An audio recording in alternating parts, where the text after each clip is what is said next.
Baik pemirsa, kembali lagi bersama saya dan kali ini saya sudah bersama salah satu komunitas gerakan Ayo Menanam. Ada siapa nih? Yang pastinya ada Pak Priyono. Apa kabar Bapak hari ini? Alhamdulillah baik, sehat selalu. Alhamdulillah ya Pak ya, selalu sehat nih. Ini seperti semangat sekali Bapak hari ini. Selalu ya kan. Harus semangat ya Pak. Kalau kita nggak semangat nanti yang lainnya ikut semangat. Oke.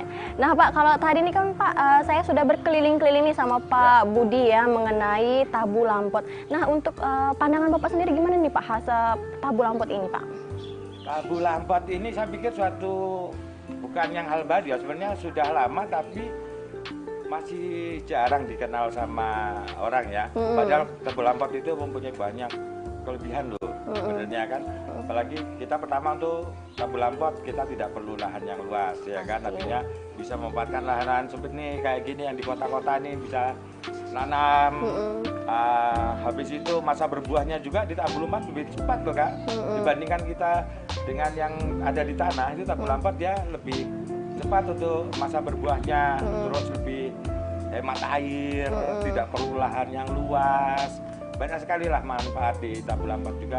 Kalau kita rasakan buahnya ya di tabu lampot itu, apalagi dengan sistem organik itu buahnya jauh lebih manis lah daripada yang biasa kita makan-makan yang ada di pasar itu. Berarti kualitas dari tabu lampot sendiri ini lebih baik, jauh lebih baik daripada yang di tanah ya. Yaitu apalagi untuk sekarang itu petani-petani milenial bisa, atau lagi bagi yang sudah pensiunan bisa ngisi waktu untuk mengisi halaman. Terus bisa hasilnya juga dari buahnya bisa dapat, terus bisa hasil dari budidayanya. Apalagi ini kan sangat mudah, tidak perlu tempat yang luas. Iya, tapi bagaimana sih Bapak ada ketertarikan sendiri untuk membangun tabu lampot ini Pak?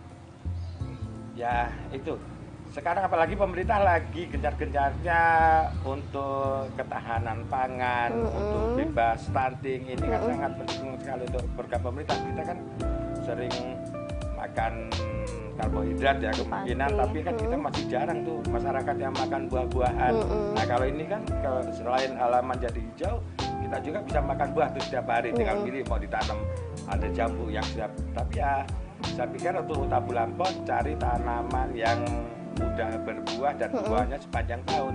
Kayak jenis jambu-jambuan, sawo, mangga itu buahnya itu setiap hari ada. Kita lihat di sekitar sini juga pasti ada buahnya setiap hari.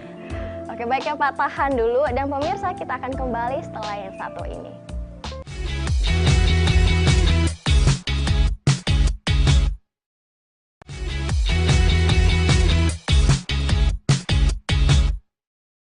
Nah pemirsa kembali lagi dan kali ini saya akan menanyakan nih untuk tips bagi pemula yang akan menanam tabu lampot. Nah nih Pak, boleh dong Pak berbagi sedikit tips untuk tabu lampot sendiri Pak? Tabu lampot itu kan sebenarnya hal yang mudah ya, tapi yang terpenting adalah bagi pemula untuk pemilihan varietas dan media tanam. Itu saja. Artinya pilih varietas yang sangat-sangat mudah berbuah, seperti contohnya jambu kristal. Jambu kristal itu kan kalau kita tanam 3-4 bulan kita sudah panen. Maka kita jangan jadi lebih semangat apa tanam yang berikutnya, tanam berikutnya. Terus di blimbing juga dia mudah, jambu air juga hitungan maksimal 1 tahun, tapi yang tercepat saya amati sih pasti di jambu kristal ya. Jadi cocok sekali untuk para pemula nih untuk nanam varietas jenis jambu kristal ini. Nah terus medianya, media tanam itu sekedar tempat tumbuhnya tanaman saja. Artinya kita bisa cari yang ada di sekitar, misalnya kita pakai tanah yang ada di parit, terus pakai serbuk gergaji, seperti bisa media tanam. Nanti tinggal ditambahkan pupuk kandangnya, bisa pupuk kandang ayam yang ada di kandang kita atau sapi yang terdekat saja lah. Jadi itu ya, terus nanti tinggal kita tambahkan pupuknya aja yang untuk pertumbuhannya. Tinggal misalnya kita bisa tambahkan pupuk urea atau bisa cara organik dengan sistem pupuk jadam atau pupuk yang kita fermentasi itu. Saya pikir semuanya bisa. Berarti untuk pemilihan untuk potnya sendiri Pak gimana nih Pak? Adakah harus ada ideal pot untuk salah satu tanamannya sendiri Pak? Untuk potnya itu bervariasi. Jadi ukuran yang biasa dipakai untuk tabu lampot atau tanaman buah dalam pot ini yang terkecil adalah ukuran 50 liter sampai terbesar itu 200 liter. Jadi mengiringi, pertama itu mengiringi besarnya tanaman, yang kedua itu jenisnya Kak. Karena misalnya untuk jenis jambu air atau mangga, jambu air kan dia cepat besar, atau mangga dia agak lama berbuahnya sekitar 1,5 sampai 2 tahun, otomatis dia akan besar dulu baru berbuah. Jadi butuh planter bag yang ukuran sekitar minimal 150 liter. Sedangkan yang terkecil itu ya tadi itu di jambu kristal pakai planter bag pot atau ember cat aja yang bekas itu pasti akan berbuah kok. Itu bisa ya Pak Bisa. ya? Saya biasa nanam itu kadang ya pakai ember cat juga. Untuk di jambu kristal itu pasti akan bisa berbuah. Nah Pak, untuk pemasaran sendiri ini seperti apa nih Pak? Bicara tentang pemasaran, di Tabu Lampot ini ada 2 yang bisa kita hasilkan. Yang pertama otomatis dari buahnya, yang kedua itu dari bibitnya.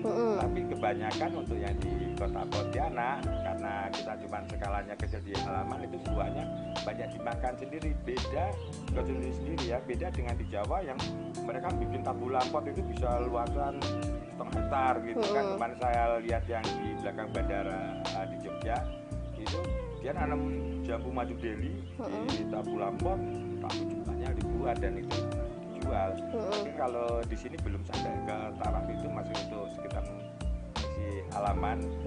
Jadi buahnya banyak dikonsumsi sendiri, tapi hasilnya itu kebanyakan dari perbanyakan bibitnya. Misalnya tanaman daripada kita pangkas untuk besar itu dicangkok, nanti hasil cangkokannya itu bibitnya itu bisa dijual, dan itu agak lumayan loh, karena misalnya satu pohon jambu itu umur taruhlah 8 bulan itu bisa sekitar 10 cangkokan. 10 cangkokan kalau satunya kita jual 25.000 kan 250.000 itu lumayan ya Pak ya. Nah ini kalau kita di belakang kita ini kelihatan ya, ini Mame Sapota ini satu cangkokannya bisa 1 juta loh Kak ini. Satu cangkokannya aja. Ya. Itu yang berukuran kecil atau Yang besar? ukuran kecil, yang ukuran 60 cm yang di Jawa itu sekitar 750.000. Nah, bayangkan kalau datang dari Jawa, dari sini saya ongkos transport terus cukup mati, makanya kalau di sini harga 1 juta itu sudah cukup murah kok. Nah artinya kalau tergantung halaman ya, kalau untuk tanaman yang halaman terbatas, sekarang mempunyai komersial yang agak tinggi saja kalau untuk budidaya bibitnya. Oke baik pemirsa, menarik sekali perbincangan kita hari ini bersama Pak Priyono, yang mana kita sudah mengetahui berbagai teknik juga mengenai Tabu Lampot. Yang pastinya pemirsa, Tabu Lampot ini memberikan suatu kesempatan untuk masyarakat siapapun yang ingin menanam tanpa harus memiliki tanaman yang luas. Yang pastinya Tabu Lampot ini juga memberikan manfaat yang estetika dan memberikan hasil panen yang sangat memuaskan. Saya Ayu Nadila, sampai jumpa.